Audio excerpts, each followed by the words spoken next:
Hello everyone, दोस्तों मैं अरुण शर्मा। आप देख रहे हैं 10 सोच। दोस्तों स्टूडियो बात करने वाले हैं महाराष्ट्र के सियासी दंगल के बारे में कि महाराष्ट्र में बीजेपी की मुश्किलें कम होने का नाम नहीं ले रही हैं। बीजेपी जीत कर भी इस बार बैसाखियों के सहारे सरकार बना रही है और कभी भी बीजेपी पे ओले पड़ सकते हैं। दोस्तों अगर आप चैनल पहली बार है जुड़ सकते हैं सारे वीडियो को देखने के। दोस्तों बात करते हैं बीजेपी एनडीए सरकार के बारे में कि 2024 लोकसभा चुनाव में जिस प्रकार बीजेपी औंधे में घुरी है, यूपी उनके गढ़ हाथ से चला गया। यहाँ तक कि हिमाचल हो, मध्य प्रदेश हो, कुछ जगह देखा जाए तो बीजेपी ने अच्छे प्रदर्शन किए हैं, पर पंजाब और हरियाणा और महाराष्ट्र में बीजेपी का पत्ता साफ हो चुका है और बीजेपी इस बार मुश्किलें बढ़ती जा रही हैं। जिस तरीके से यूपी उनके हाथ से निकला है, यूपी के चलते बीजेपी में आए दिन मंथन जारी है और योगी जैसे मुख्यमंत्री की क्लास लग रही है।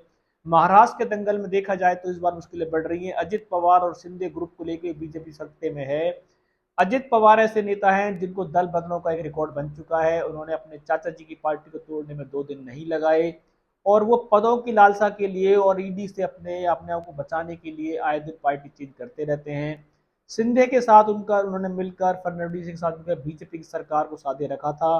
पर जिस तरीके से बीजेपी ने 2024 में नया मंत्रिमंडल स्थापित किया, उसमें सिंधे और देखा जाए तो अजित पवार को कोई अच्छे पद नहीं मिले, जिससे दोनों नाखुश नजर आ रहे हैं। और वैसे भी महाराष्ट्र के सियासी दंगल में उद्धव ठाकरे ने और शरद पवार ने जो सियासी पावर दिखाई है, उससे बीजेपी धराशायी हुई है और देवेंद्र फडणवीस ने अपना इस्तीफा दे दिया है। महाराष्ट्र की राजनीति में जिस तरीके से बीजेपी के कवायद लगाए जा रहे थे कि वो इस बार प्रचंड लहर को लेके आएंगे। पिछली बार मोदी जी ने बार बार, अमित शाह ने ये डंका बजाया था कि बीजेपी के साथ धोखा हुआ है और उद्धव ठाकरे ने सारा इलेक्शन बीजेपी के चेहरे पे जीता है।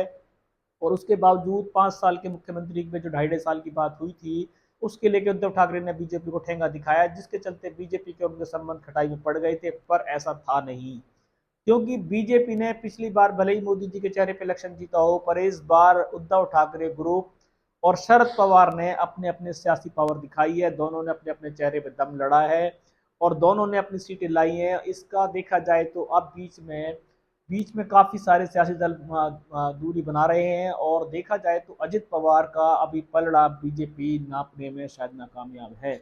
अजित पवार वैसे भी महाराष्ट्र की राजनीति में बड़े बड़े पद मांगते हैं, पर इस बार उन्होंने शायद केंद्रीय में कुछ पद मांगे थे, जिसको मोदी सरकार देने में नाकामयाब रही, क्योंकि उन्होंने कहा कि महाराष्ट्र की राजनीति में शरद पवार और उद्धव ठाकरे ने जो बल ठोका है, उसके आगे शिंदे और अजित पवार छोटे साबित हुए हैं।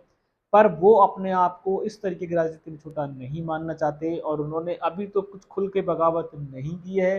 पर एनडीए सरकार की मुश्किलें कभी भी बढ़ सकती हैं, क्योंकि अजित पवार को कब चाचा की याद आएगी, वो कब चाचा के साथ दोबारा बैठ जाएंगे, कुछ नहीं कहा जा सकता। और शिंदे का क्या होगा, क्योंकि शिंदे ने जिस तरीके से शिवसेना को तोड़ा था, उस तरीके से जिस तरीके से सब तोड़ने के बावजूद जिस तरीके से वो कह रहे थे कि वो असली शिवसेना है, पर जब इलेक्शन हुए तो वो धराशायी हुए।